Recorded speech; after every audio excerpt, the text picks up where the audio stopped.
My name is Candace Mays. I feel like I know every single one of you, so it's great to see you. Thank you for being here.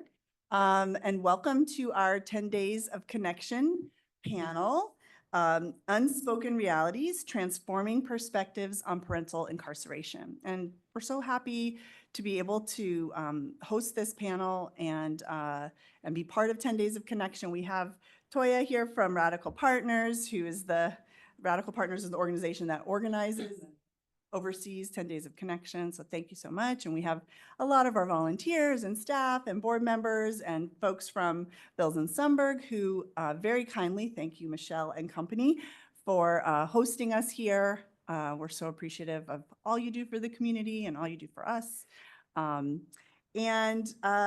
Of course, our partners in this endeavor, Citrus Family Care Network. I know we have some folks from CFCN with us, with the Office of Regional Counsel for the 3rd Region. I had to practice that. We just call them RC3. Also partners and LEAP, an organization, amazing organization you'll learn more about, and Children of Inmates, another organization you're going to learn a little more about. So we are recording. It's not recording you all on video, but you all, as you know, you are. Just feel like needed to make that disclaimer. Okay, so without further ado, I will jump right in. I'm going to let the panel members introduce themselves because I think it's great to hear from them in their voices. So we'll start at this end of the table. Malia, if you could just, yeah, your mic should be on. If you may need to pull it a little closer, they told me. Hi, everyone. My name is Malia Lindquist. I'm the director for LEAP, the Ladies Empowerment and Action Program. And we are a nonprofit based in Miami that provides services to women transitioning from jail and prison. I'm Leanne Parker. I will also work for the Ladies Empowerment Action Program. I am the customer experience manager at our social enterprise, which is the Dragonfly Thrift Boutique. Good afternoon. I'm Allison Shields. I am the parent engagement manager at Citrus Family Care Network. And I'm also a parent who's been impacted by child welfare. Yeah. Hi, good afternoon, everyone. My name is Roxy. I am a parent peer advocate with the Office of Regional Counsel. I am also a mother who was impacted by the child welfare system. It's a pleasure to be here. Good afternoon, everyone. My name is Terry Ann Howell. I'm an attorney here in Miami or South Florida. I'm also the immediate past president of the Wilkie D. Ferguson Junior Bar Association, which is the first and largest association of Black attorneys in Miami. I also run my own law firm, and I am present today because my dad was incarcerated when I was younger growing up in Jamaica. Nice. Good afternoon, everyone. My name is Ray Sean Lockhart. I'm a former teacher of 4 years. I taught middle school for 3 years, reading, world history, and high school English for ESOL students. I currently work at the State Attorney's Office in the Conviction Review Unit under Harold Pryor. I'm here today because both of my parents were incarcerated during my upbringing, and I'm starting law school in August. Congratulations. Thank you. So my name is Marie Herzog, and I'm coming from the COI, Children of Inmates, representing my director, Shally Solomon, who would have been happy to be here, but she couldn't do it this time. So I try my best to represent her properly. I've been working with Shally for almost a year now. I'm from Hungary, basically, and I've been working primarily in Europe and other countries around the world in child protection, child welfare throughout my entire career as a researcher and as an educator. And here I am doing a special position as a senior change engineer. We are trying to influence children's life and supporting the families where there is an incarcerated person in the family. And obviously coming from Central and Eastern Europe, as you can imagine, we have had a long history of primarily political prisoners in our region. Even currently, the situation is quite scary. So we've been all being involved in some ways. In that, I personally was also working in Hungary with prison populations using family group conferencing before the re-entry, as you we call it reintegration or reintegration of those leaving the prison system to be reunited with their families. Thank you. Thank you. Thank you for jumping in. Thank you. Okay, so we're going to start with Parker and with Roxy. So Parker, this question's for you. What do you wish that people understood about what it's like to be a parent who is incarcerated? I didn't say before, but I was incarcerated for 20 years. I was released in August. So what I wish people understood is being incarcerated didn't take away my love for my children, or the weight that I carried for their well-being every day, how I worried about them, how their life was, or how I couldn't give them the support that they needed. And that didn't change with me being behind those walls. I still worried about them every day. I still thought about them every day. It didn't change because of where I was at. So I think that's like the misconception people get because of where you're at. It changes you being a parent. It doesn't change you being a parent just because of your circumstance or where you're at. You're still a parent. You know, we still worry like, are they going to school? Are they getting fed? You know, you're still a parent, even though you're there, you're still that parent that still has to worry about what your child's going through. And I think that's like the misconception that people have about parents on the inside. Thanks, Parker. Roxy. Yeah, I follow that. I think basically it's that stigma, right? As soon as a parent is incarcerated, there's that stigma that this parent is a bad parent or that, you know, that's where they should be. And uh, because of whatever mistake they have made or whatever bad decision they have made, that does not mean that you don't love, that you don't care, that you don't worry about your babies, right? And yeah, I follow what you say. It's that that stigma. I wish people knew that that's not the case. Sure. Right? Parents are parents, no matter what. Thank you. Thanks, Roxy. Allison, and maybe you can explain a little bit about your role, your unique role in your relationship with this issue. You know, what about working with parents who are incarcerated, whose children are also part of the foster care system? Sure. So at Citrus, in 2023, they asked me to come design and transform the way that we interact and support and treat parents, and that includes parents who are incarcerated. And on a personal note, my Grace, my daughter, her father was incarcerated for the majority of her young life. He was released when she was 4. But specifically for parents who have children in the foster care system and are incarcerated, there are many, many issues. But when I was thinking about this question, I was thinking, you know, what's something tangible that I could say to answer this? When parents have children in foster care, all parents are supposed to design their case plan with the agency that is supporting them to get their kids back, right? Case plan tasks are parenting, substance use, whatever, right? It's not supposed to be a cookie cutter case. And so when parents are incarcerated, there is an opportunity for the agencies to go meet parents where they're at. And if that's incarcerated, that's where they're at, and ask them, what are the services here while you're incarcerated? What can we do right now while you're here so that you can meet the goals, right? And parents who are incarcerated and have kids in foster care are 2 times more likely to have their rights terminated. And one of the primary reasons for that is case plan compliance, right? So if the agencies were to do that upfront engagement, go meet parents, design the case plan, that becomes court orders, then they could complete that.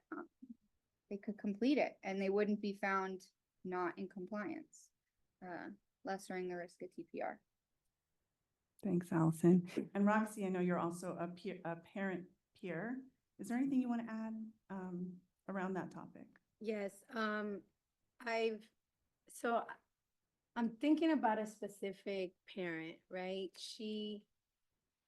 As soon as she was incarcerated, the fact that that visitation was out the window, the agency was not going to transport the kids to the jail, nevertheless the prison, or them documents, right? They're facing those challenges of the documentation that the prison or the jail needs in order for the child to visit. So that is one of the biggest, and not to talk about the services that they cannot do while incarcerated. And there goes a faster chance of this parent having her rights terminated. So there is a lot of challenges when a parent is incarcerated and yet they have an open dependency case. Thanks. Thank you, Roxy and Allison. Malia, tell us a little bit about, kind of pull the lens back a little bit in terms of, what you're seeing with the women that you're working with, and the challenges that they're facing during their period of incarceration. Well, I think the challenges really start way before their incarcerations. So we go into all of the prisons in Florida for women, and excuse me if I get boring with statistics, but I think it's important to understand that the vast majority, when I say vast majority, over 80% of women who are in prison were subjected to sexual trauma as children, which then led to addiction, relationships involving domestic violence. So before they were labeled as criminals, they were children whose needs were not being met. Another statistic is over 30% of women in prison had at least one parent who was in prison themselves. That number is even higher if you ask questions about, was there addiction in your family? Way over 50%. And this trauma leads to self-medication and addiction, which is what led them to prison. Statistics, the vast majority of women in prison are mothers, and they are the primary caregiver of their children, unlike men who are in prison. And their one sorrow, their one shame is that they were unable to be the parents and the mothers that their children needed. And that is one thing that impacts their future ability to be a parent, is to be able to overcome that shame and be given the tools. And I have a lot of other statistics, but I'll stop there. Hopefully we'll have a chance to get to some of that information. Thank you. And Mari, I know you and I had chatted, and Children of Inmates works, from what I understand, primarily with fathers and the children, helping the children stay connected with their parents who are incarcerated. Can you just tell us what Malia kind of alluded to it, just a little bit more about the experience of fathers who are incarcerated? Well, obviously, it's slightly different from the role of mothers, as many of the fathers we know have not had a close connection or connection at all with their children previously. So this is a kind of new invention for them to be a good enough father, so to say. They are learning. We are providing training, daddy-up training in the prison system for the fathers on child development and on the importance of bonding and attachment. So it is extremely important for most of the fathers to start, at least in this very hard situation, to be connected to their children. And as we are organizing 4 times a year the bonding visits to the prison, we are taking the children and their family members, caretakers, to visit also the fathers and some mothers as well. This is when we can see the progress and the difference made through the training program, but also through the acknowledgement of the importance of this kind of emotional bonding to the child. And I guess it is an extremely important element of the children's development, but also helping the fathers and hopefully also the other family members when the fathers are released to be reintegrated in the family and being a part of their family as well.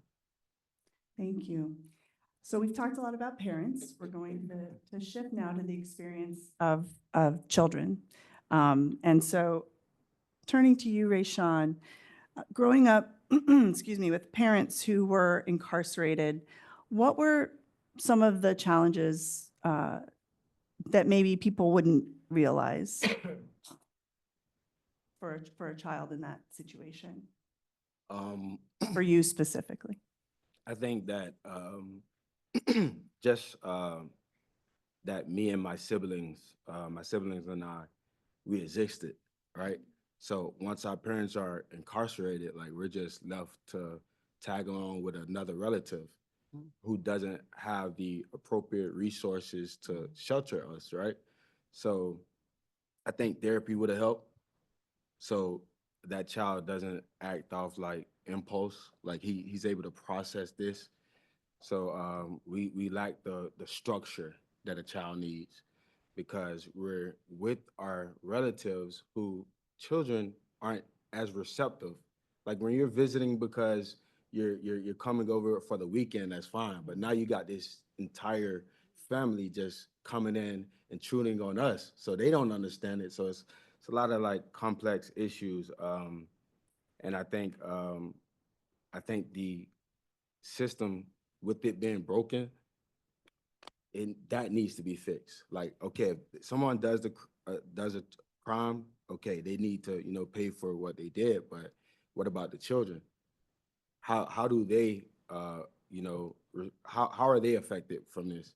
So I think that was a big issue that needs to be fixed. And just to clarify, did you and your siblings end up in foster care, or did getting involved in the foster care system, or you were with these relatives until your parents were released? I was with my relatives, and it's almost like it's like a code of silence. I think I call it that, a code of silence. Like in our community, it's like you don't want to get the system involved, but the system could actually help, right? Because if the system would have gotten involved, I wouldn't be 33,000 in debt for my undergraduate degree. I would have been able to go to school with the foster care system where they pay for my schooling. So it's that code of silence, and for the lack of knowledge, we tend to perish more and more and more. So yeah, we didn't get the suitable care that we should have gotten. Thank you. Thank you. Terry Ann, Sure.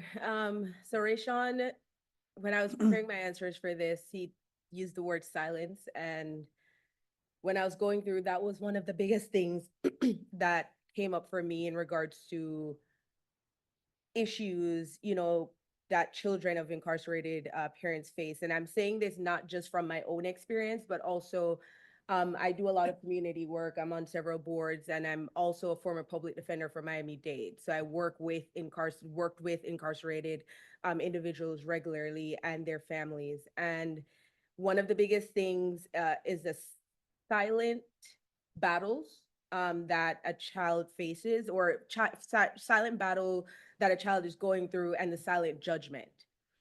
When I say silent battle, I mean, the internal struggle of trying to protect your parents' dignity while at the same time wrestling with confusion, separation, sadness, and shame of their incarceration. And so that starts to weigh on you. You start to think whether or not you are, how people view you, and if you're going to end up like your parents. And that led me to think about, the silent judgment that occurs. Like, we know that parents are, judged all the time. Incarcerated parents are judged all the time. But a lot of times the child or the children of these incarcerated parents are also judged by other students or, other kids or even just the community in general. Whether or not you start to say, yeah, you're going to end up like your parent, you're going to end up in jail. And in some cases it does happen, but I myself, Rayshawn, are perfect examples where that does not always happen. And I know during our prep, I mentioned that, some children can use these moments to make them, and some it will break them. And for me, it made me because seeing my father incarcerated, there was one distinct moment where my dad was incarcerated when I was really young. So during my transformative years. And my family went to visit my dad. I was told that I could not enter because I was too young. And so at the time, the prison that my dad was at in Jamaica, there is a lighthouse where they allow the prisoners to go up and like wave to family members during visits on the outside and stuff. And I distinctly remember, I could still picture seeing my dad going up there and waving. Like even though I was so young, that was one of the things that I still remember. And I remember from that point, I always said I wanted to help people like my dad. I wanted to become an attorney, and that's the reason I became an attorney. That's the reason why I went into being a public defender, because I want where we're from, it's a really bad area. People, die all the time. Teenage pregnancy is, it was just difficult growing up, and a lot of the community was considered indigent. And so I wanted to help people like, from my community, like I would, my dad, like if I had been representing my dad, and that carried me, throughout my journey. And that's why I'm the attorney that I am today, because every single time I talk to a client, if it's criminal defense or otherwise, I start out by saying, listen, please be open with me. I'm not going to judge you. Especially in the criminal defense, like my dad went to prison. I am going to fight for you as if I was fighting for my dad. And then my clients always open up, always feel comfortable talking to me. And so, just the silent internal struggle and the silent judgment that occurs, I think those were two of the biggest things that I personally faced, and that I know others in the community or other children in the community face it. Thank you. Thank you. So I know that neither Terry Ann, neither you nor Rayshawn were formally in foster care. So I'm going to ask Mari and then Allison and Roxy, if you want to add, what are some of the unique challenges for children who are in the foster care system with foster families or even with relatives when their parents are incarcerated, kind of from their perspective? So Mari, why don't you start with that? Sure. So I guess, first of all, we have to be clear that most of the children whose parents are incarcerated are not actually placed, as we heard, into foster care, but the extended family is taking care of them, and there are pros and cons when it comes to this point. Obviously, we would support the extended family to take good care of the children. However, we would love them to get the needed support, and also the children, just like the foster care, because kinship care is equally important from this perspective, but this is an issue for a next roundtable, I guess, to be tackled. So when it comes to foster children, as you also said, it is extremely hard for many children to meet the parents because the system is not very supportive to enable foster children to visit. And also it's a double stigma because being separated from your family and being placed into foster care in itself is very traumatic. And it's also related to a lot of stigma and secrecy. And obviously, if the parents are incarcerated, it's adding on. And what we have seen in many research that children try to hide the facts, so it's a secret, and the secret itself is poisoning the entire life because then they have to hide a lot of facts about their life. And also, obviously, foster families are not necessarily properly prepared to deal with this kind of trauma. The services provided to foster parents are not better than the services provided to the families of origin, as we know in most of the countries. And that is why there is a lacking component to support the children and their rehabilitation to be integrated into this double new situation. Thank you. Allison, do you have anything you want to add from Sure. and Roxy as well from your experience as parent peers? Yeah, sure. I will just say first, foster care cannot be the answer for youth who have children, who have parents that are incarcerated. There are benefits, right? But the amount of trauma that children in our system experience, and then the risk of being permanently separated from their parents is incredibly high. So I do believe that that's a conversation for another day, and that there Add absolutely that to the list. and that there absolutely is necessary, needed community support and programs for youth who have parents that are incarcerated. But there are so many challenges for our youth. And I think the permanent separation, again, I'll say it again, parents who are incarcerated are 2 times at higher risk of having their rights terminated. That means permanently separated. Their children's last names are changed. And I'll give one quick example. I have a mom that I'm working with right now. She was in prison for 16 months. She got out on Thursday. And while she was incarcerated, her baby was in foster care, in licensed foster care, meaning strangers. The foster parents refused to co-parent with the mom, refused to facilitate any type of visits whatsoever, and told mom, if you want to talk to us, you need to go through our lawyer. Refused to accept pictures, letters, anything. Mom got out on Thursday and found out that the foster parents filed a TPR petition. Luckily, the agency and the state of Florida are not agreeing with that. And mom has 3 months till July to work a case plan. But that's one example of what we see on a consistent and regular basis. Roxy, did you want to add any? I mean, I Mhm. can't add much to that, but yes, these are the things that are happening. And I mean, kids in foster care and with their parents being incarcerated, the bond, the lack of connection, the trauma. I mean, there's a lot that goes on with these children. Yeah, and it's hard. Thank you. So I want to talk a little bit about sort of the flip side of that, which is, how were you able to maintain relationships with your children despite the challenges we just heard? So Parker, I'll ask you that first. For me, luckily, I had my family, even though, because I was incarcerated for so long, like they were saying about losing your rights, they made me sign over my rights, and my children's last name did get changed to my mother's last name. She had to adopt my children because I was gonna be inside while my children turned of age. They turned 18 years old while I was incarcerated. I had to give up my parental rights. So my mother had to adopt my children. If I did not have my mother, my children would have had to go into foster care, and I would have lost my children to the foster care system. So for me, staying connected was just writing letters, even if I didn't know they got them, or even if they didn't read them. They were small, but I didn't care.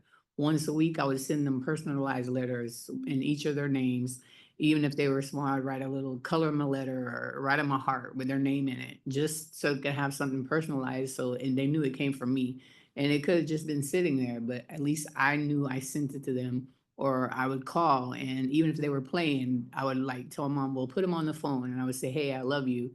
Like, how was your day? Ask questions like, how's your day going? Oh, I want to go play. Okay, you can play, but let me ask you this question, just to stay connected, because even that little simple question, you wanting to know how their day's going, is going to keep you connected to them. So I would say just stay connected any way that you can. How about you, Roxy? So when when I was incarcerated, I didn't have an open dependency case. So that for me was, I didn't know what the dependency system had in store for me. Later. So later on, but when I was incarcerated, I did have the blessing that my mom was in the picture and my little girl was at home with her. So she did make it to come and visit me. She did, when I would have those calls, you know, she would put her on and be like, Mama's on the phone, Mommy's on the phone, you know, and that's how I stayed connected with my daughter at the time. And she made ends meet to go and get on a bus and bring me the baby. I am forever grateful for my mom for doing things for me while I was at my lowest. Thank you. Thank you both. So Terry Ann and Rayshawn, Terry Ann, you spoke a little bit about the experience of your dad and Lighthouse, and that story stuck with me as well. To both of you, what was done to help you stay connected, if anything, with your parents while they were incarcerated? It was the same thing like Roxanne Parker said, family. And it's not just necessarily family, but having a community that cares for not only the parent, but also the child. Because if your child is with someone who does not really care about, like from the parent side, if your child is with someone who does not care about you, they're not going to care as to whether your child speaks to you, or whether or not your child sees you, and the vice versa. If the other way for the child, if your child is with someone who does not care about them, they're not going to care when your child says, I miss mom or I miss dad. And so just having a community that cares was what, like I mentioned, helped me, because if my family didn't care about my dad or care about me seeing my dad or speaking to my dad, they would not have gone out of their way to do that. If I couldn't go in, they could have just like decided not to go visit him.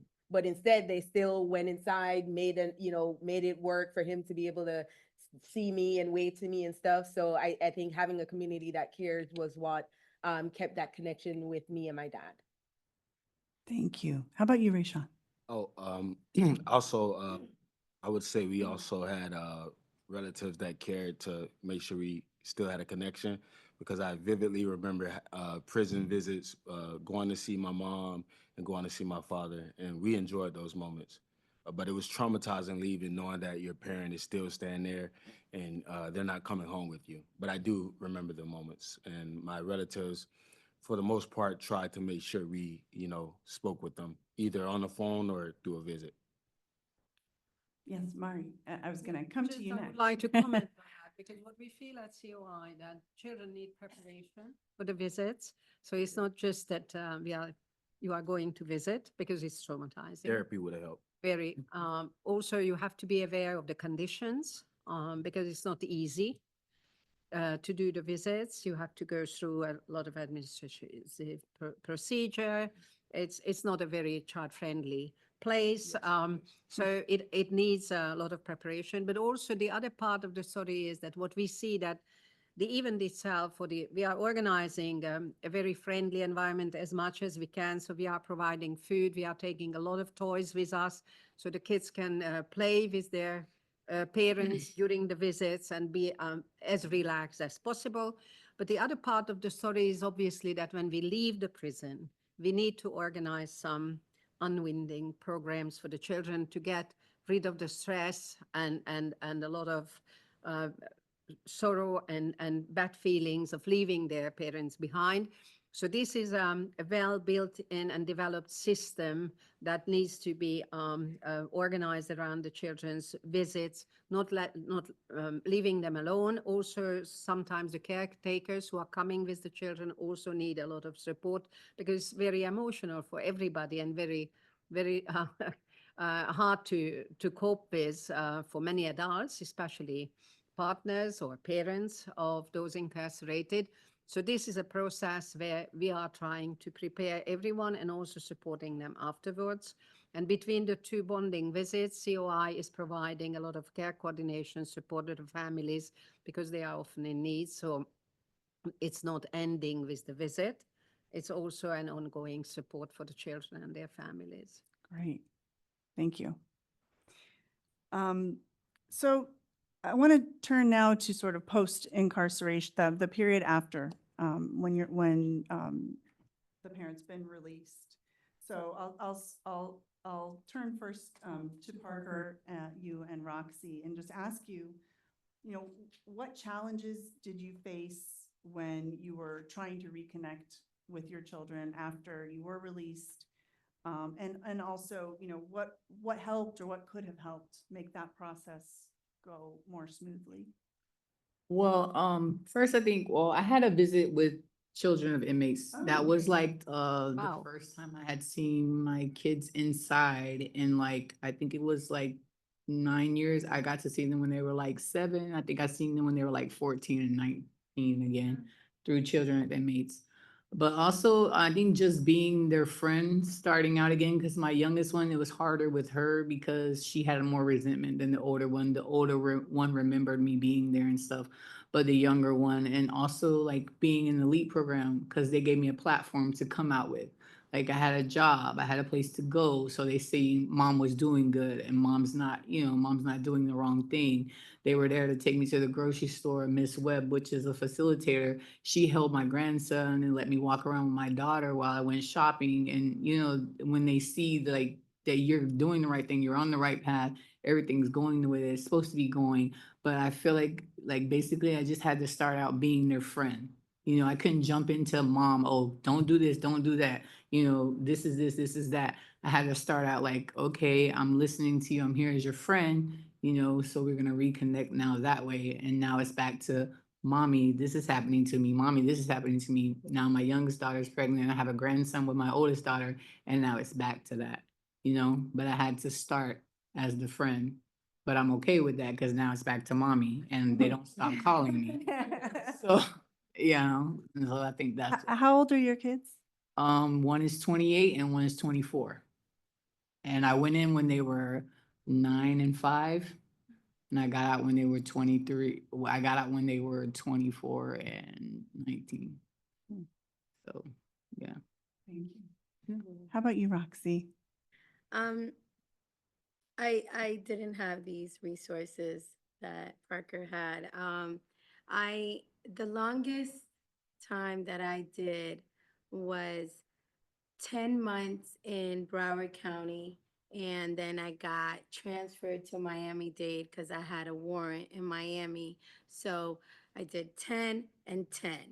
And that was the longest. And then I would, here and there have my little mishaps. But that was my longest time. And when I was released, I did not have those resources. So and if there was something that I wish that I could have had was something like LEAP, right? Or some resources on how to find employment and groups where I could have stayed focused, but it wasn't like that when I got out. And again, this was I want to say like 8 years ago. But I'd never heard about anything like that till now.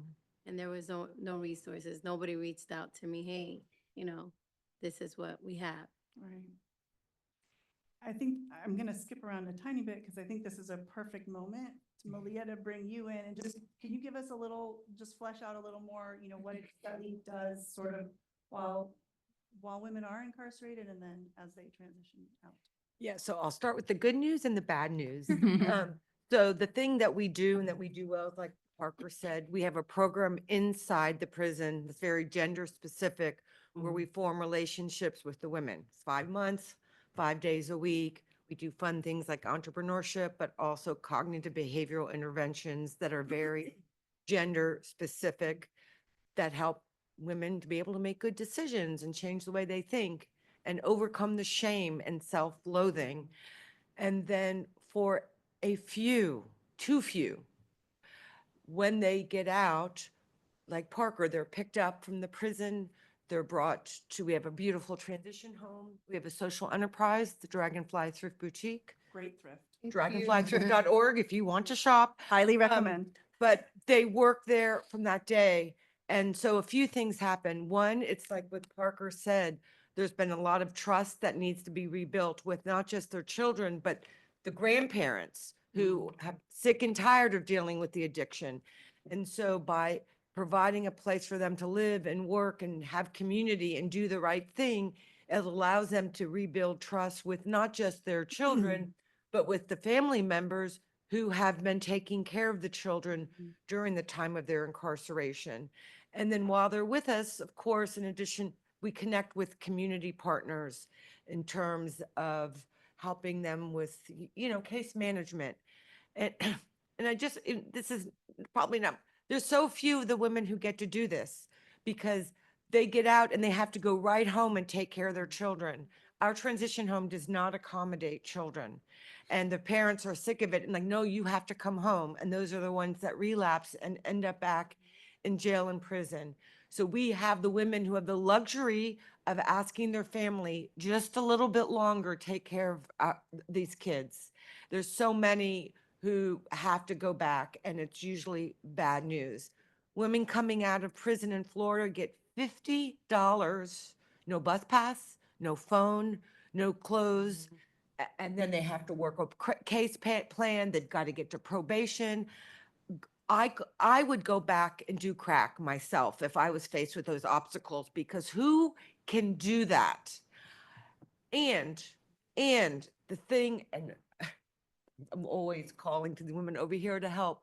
While they're in prison, if they're in the foster care system, child support to the state continues to accrue. So you get out of prison and you owe tens of thousands of dollars. You may not get your driver's license until you pay back that money. So we take care of that? No. I'm constantly calling people and begging. I've got this woman, she's a survivor of human trafficking. They want to hold her in contempt of court because she's not paying, blah, blah, blah, blah. It is mind blowing. And so I think what we do is transformative, but it is the tip of the iceberg. There's so much more that needs to be done. So thank you I went a little out of order. No, thank you. Thank you. That was important information to share. So Rayshawn and Terry-Ann, I'm going to turn this question to you as well. So what challenges did you face when your parents were released from incarceration, and what helped or what could have helped? So Rayshawn, if you want to go ahead and start with this one. Yes, I guess a challenge that my siblings and I faced is that my mother, she got out and we wanted to go live with her, but she didn't have a home. So that was the biggest challenge. So because we love our mom, we want to be with our mom. She nurtures us, right? But we just didn't have the home, so we were forced to go and live with our grandmother, who my mother was living with, and there were 14 people in that house, right? So, but it still helped though. That's what it helped, that my grandmother allowed us to come there and be with our mom. But that was the biggest challenge. So maybe if there were some type of, programs that assisted with people being, reinserted into the community, that would be great, because their kids don't stop. They don't stop being a parent once they come home. They're still a parent. That would have benefited us so much. That would have benefited us a great deal. Thank you. Thank you. How about you, Terry? So for me, because I was disconnected from my dad physically, right? And anyone here who has, a parent who's not incarcerated, but who's not physically in their life, there is this sort of void. And that leads to emotional void. So imagine being a child of a parent who's incarcerated. So not only are you physically separated, but also you're limited on your phone calls, et cetera. And so your emotional connection is disconnected even more. And so for me, I think that was it, where we had to reconnect emotionally. And it was difficult for me because I know, Rayshawn, both your parents were incarcerated. So my dad was the only one that was incarcerated, but my mom had migrated to the States when I was 3. So I did not have both of my parents in my life at the time. Even though my mom was not, incarcerated, I was with my grandparents, and my emotional connection with my grandparents because they were like my parents who raised me. I like tell them every day I love them. It was more, so going from my grandparents being my parent to now trying to respect my dad as my dad again, or when I met, when I was able to migrate to the States, connecting with my mom, it was very challenging. But I think what helped was um, having both parents who supported each other. So even though my parents were not together, my mom would always make sure that when my dad got out, I still went to still visited my dad, spent time between my maternal grandmother and then going back to visit my dad, and just having a great relationship. Even when we all migrated to the States, my mom would still make sure every weekend I would go see my dad. When I came home from college, I would still go, see my dad and spend time with my dad. The older I got, my dad and I would go out to party. Like, people would think that we were like siblings, because my dad is really tiny. He's a jockey, so he's like really small, and he does not look like my dad. So just spending more time, and both of us realizing that it's both of us need to make effort, and having people who support that as well was how it helped. And I would say, from my experience in the community, I think what could help others who do not have, like, the support from other family members or support from other parents is, like Rayshawn said, therapy. And sadly, that is something that, especially in our Black community, is not really, people don't really accept it. Now, thank you. People don't really accept it. Like, it's looked down upon, like, thinking that you have a mental problem because you go to therapy, and it's not necessarily the case. It's just you having a professional to help guide that relationship, especially where parents are out, in custody for longer periods of time. Having somebody to bridge that gap and help you connect would be essential. And I think that needs to be one of the services that is offered, post incarceration, to help overcome the challenges that parents and children face, when connecting emotionally. Rayshawn, you want to add anything? I see you. Yeah, nodding. I mean, no, she pretty much said it all. I mean, it's taboo in our community. We don't really support it. People think, oh, you're crazy because you want to go and speak with someone, but it's just like going to the gym. Your brain is a muscle. If you don't exercise it, you lose it. Whatever you don't utilize, you lose, right? So I'm an advocate for therapy. I'm also a believer in Christ. I'm a Christian, but outside of just like believing in Christ, I think therapy is like a necessity. Like, you got to have it, because you got to be able to process what you're going through, or even your past trauma. So yeah. Yeah, because not having that outlet, that's what leads to committing crimes and doing other things to get attention from other people, or finding other substitutes, alternatives that could get you in trouble. And so I definitely think that's a very big thing that we need to address, moving forward.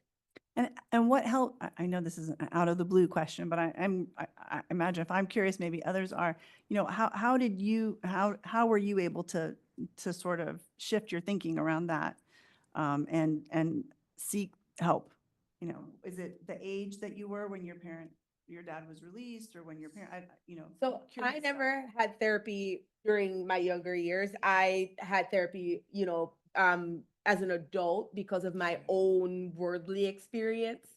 And then in therapy, I realized that a lot of stuff was connected to my parents. Yeah. Like, I didn't recognize it until I was much older. And that is why I'm also an advocate for that as well. Because, if you're able to catch something sooner, you could have, likely prevented other things from happening as an adult, as you go through, college, go through law school, or, your whatever path you take. But I definitely wish I had that sooner, because there are a lot of choices and decisions that I made, that, I believe could have been avoided had I addressed the root of the issue sooner rather than later. Yeah. And also with me, my first experience with therapy was in college, and it should have been a whole lot earlier, after so much trauma, that I had witnessed.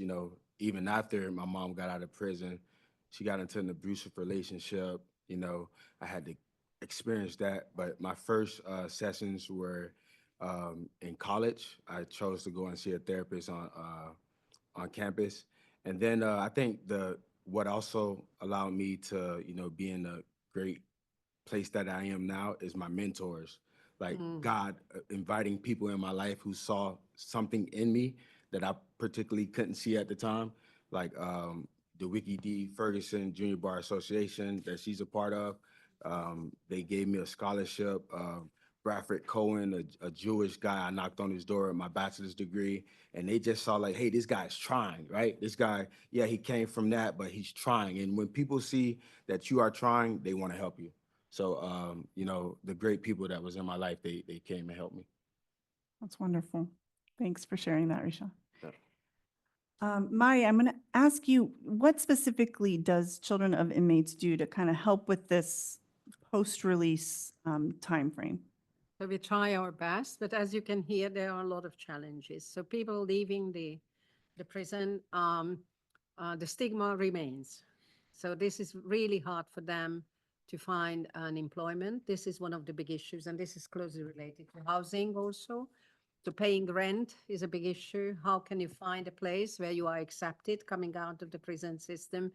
Even if you have the money, who on earth would let you renting their apartment or house? So this is a big issue. So so what we try to do is supporting the families with all these in all the areas where we can. Also, obviously, reintegration is not an easy process because, as we heard, everything is new. You have to get used to a normal, a different life, and you have to relearn how to manage your own life. Obviously, because of the difficulties in finding a job or finding housing or finding new relationships, the danger of being incarcerated again is very high. We know that. So what we see that there would be a much stronger community support. If you are looking at the numbers in Florida, over 300,000 people are currently incarcerated in this state. This is one of the highest in the United States among the different states. It's actually higher than the entire European context. So it's very high. So one thing is obviously the policy change. Obviously, we are not in a position, any of us here, but we try hard because these kind of opportunities are important for awareness raising, making it clear that we should find other ways of punishing people, not necessarily incarcerating them, but also providing a lot of services and enabling them to be reintegrated in the community. And when it comes to the children, obviously the stigma also remains with them. All these bad memories, as we know, all the experiences are repeated again and again if the parents cannot fulfill their parental responsibilities because the services and the opportunities are not there for them. So what COI is trying to do, obviously, providing as many opportunities as possible. We are trying to support the parents also finding jobs, finding housing, and also having the relationship with their children, even if, as in many instances, they are not living together or the couples or the former families are separated for different reasons. It is extremely important that we are providing a kind of follow-up support, so we are not letting them to just disappear in a system where there are not necessarily the needed supports available. Thank you. Thank you. Great work. Allison and Roxy, to you both as parent peers, what are some of the things that you do to help when when you're working with a parent who's released while their children are in foster? What are some of the things that you do to help the children and the parents with that reintegration process? I mean, I think it starts before that, right? We're able to go into the jails, and we're able to have some level of advocacy so that when they do come out, there is still the opportunity to reunify. But yeah, I'm sending them to leave. That's what I'm doing. Yeah, I follow what Allison says, someone who can, connect with them. I think connection to resources and to just help them get started with the things that they're lacking on. Um, but just I think that a parent peer is needed in every case, right? Not just an incarcerated parent. It's very helpful, and the chances of them getting their kids back is very high. Can you explain for people who may not be familiar with what's different about what a parent peer does as opposed to like working, getting services from an organization? Like what it is, how is it that you sort of walk alongside the parents who are involved in the foster care system? So, because I have that experience, I have that lived experience being a parent who has been impacted by the child welfare system. I am that person that a parent can relate when they're going through these challenges. Um, Someone who can support them. With the time that I've been doing this, I've gotten connected to resources that actually help these parents. Um, yeah, we're still lacking a lot of resources that they need, for example, housing and things like that. But yeah, someone who can actually walk them, help them navigate through their dependency case. That's what I do. I'll just add fundamentally peers originated in behavioral health, so mental health, substance use disorder. And we have tried to adapt it. We have adapted it into child welfare. So a parent who's been impacted by the child welfare system comes back, they are certified. They go through the Florida Certification Board, they do 500 hours of training. I mean, it's like a whole thing, right? But by definition, right, a peer is somebody that is on your level. So it takes out that power imbalance that exists in child welfare. In child welfare, your case manager is here, the CPI is here, the judge is here, right? Like, and so by being able to, provide support that's just like your friend, like somebody that you can come to that is not gonna snitch and like, obviously we're mandated reporters, but it's somebody that that can really be there and level with the person. When a parent is talking to literally anybody else in the system, they are thinking about everything that is coming out of their mouth because it will be used against them. When they are speaking to a peer, that doesn't exist. It shouldn't exist. No, it doesn't. When I interact with the parents that I'm assigned to, in that initial, when I'm introducing myself, I just let them, how I introduce myself is key, right? Hey, my name is Roxy. Actually, it's Roxana, but you can call me, like. Sorry, giving we all them call that- you Roxy. Right, so giving them that comfort, like, hey, you can trust me. I'm not And the system. I'm not the system. I'm not your case manager, And I just want to piggyback on what Allison said. Yes, and this is my truth, right? I have been incarcerated, and it has taken me a long journey to be where I'm at today because of my history, my background, right? So yes, I had to do a lot of things to be where I'm at, but I'm here. So you're a source of inspiration as well, right? Yeah. She takes her test tomorrow. Oh, Lord. Oh my gosh, Rox. Oh, you're pass it with flying colors. Oh, Lord. Okay, so sort of our last, some kind of summary question, although I think I have about 500 more we could go through, but don't worry, just one more. If you could, and we'll just start with Malia and we'll go kind of down the row. If you could tell people one thing to help them better understand and support parents, children, and families impacted by incarceration, what would it be? What would you like everybody here to sort of leave with as a call to action? So It can be Call two things, me- Malia, if you want. call me a dreamer, but really what I would like for people to understand is that there needs to be a fundamental change in the criminal justice system and how we look at it. So if you're a crime and punishment retribution person, okay, fine. Let's think of the collateral damage to society. When we place people who are parents in prison hundreds of miles away from their children and make it difficult to visit. When we sentence people to unreasonably long, unnecessarily long sentences. Parker did not need to be in prison for 20 years to learn her lesson, to be punished. Her children did not need that.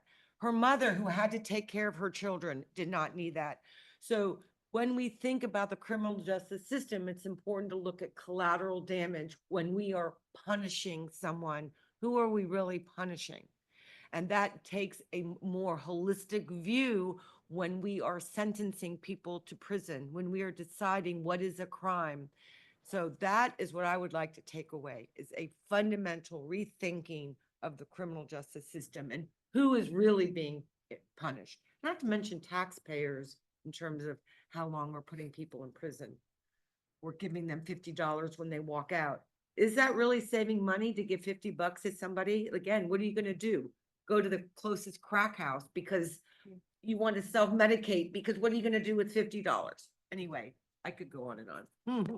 As Parker. But that was just one thing, so. This is so long. If I could say one thing, I would say, everybody has a voice and I think we should all use it. Like, I could have left prison behind and just kept my mouth shut and not even remembered or look back at all. But I kind of take every opportunity to try to speak up for what's right, whether it's in regards to education, for people that are inside like this, about parents, children, whatever it's in regards to, I use my voice. So I feel like if you guys have a voice and you can help in regards to whatever it is just use it. If I'm using it and I was affected by the prison system, I feel like if you guys have a voice, just use it. If you can help in any way, just do it, you know? Thanks, Parker. Yeah. Allison. Ay, ay, ay. I mean, I had something written down, but then Malia said that and I was like, yeah, ditto, but with the system I work with. Yeah, I think for people to understand just the absolute horrific reality that is a termination of parental rights, right? A TPR in the social justice world that I live in, that's the civil death penalty, right? And the fact that just being incarcerated alone, that only that, right, creates the risk of a TPR, should not exist, in my opinion. That should not be in Florida law, and it is. So yeah, and I think, I mean, humanity, see people's humanity. Sorry, it's too clean. It's okay. I said one or two. See people's humanity. I think, I was talking to Classy earlier. I think there is obviously this stigma about parents who are incarcerated and what do they deserve, and they, you know, all of that. And like, as you heard today, and as the years I've done this work, it's not very often I meet a parent who does not absolutely love and want to be with their children. And so knowing that first, as you engage parents and just do what you're supposed to do. If you work in this system, if you work in child welfare specifically, there are requirements for how you engage families and parents, and that's not happening. So yeah. Thank you. I don't really have much because everyone's tackling it. I think that just for everyone working in the system, whether it's criminal and dependency, that we can do better. We can do better in what our roles are, no matter what it is that you're doing. Just do better and go that extra mile.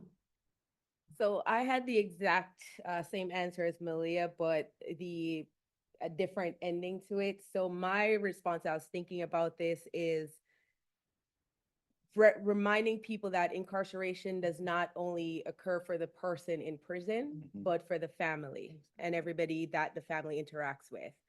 And once we recognize this and appreciate this a little bit more, then we will start developing all of the resources that are needed for not only the person in prison or, and post incarceration, but also for the family members. And for example, I know one of the things I mentioned during our call was I always give this example because a lot of people do not know in regards to driving with a suspended license. A lot of times people, our license are suspended for child support, right? You're in prison, you get the child support backed up, and then you come out, you have a suspended license for that. One time knowingly is a regular misdemeanor.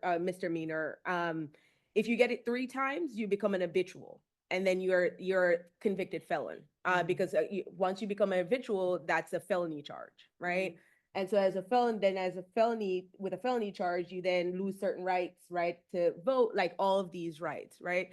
So a person, who's been incarcerated, their license suspended, having resources that would prevent them from driving, like a bus to take, people who are convicted, who can't have a suspended license to their job so that they could pay their child support.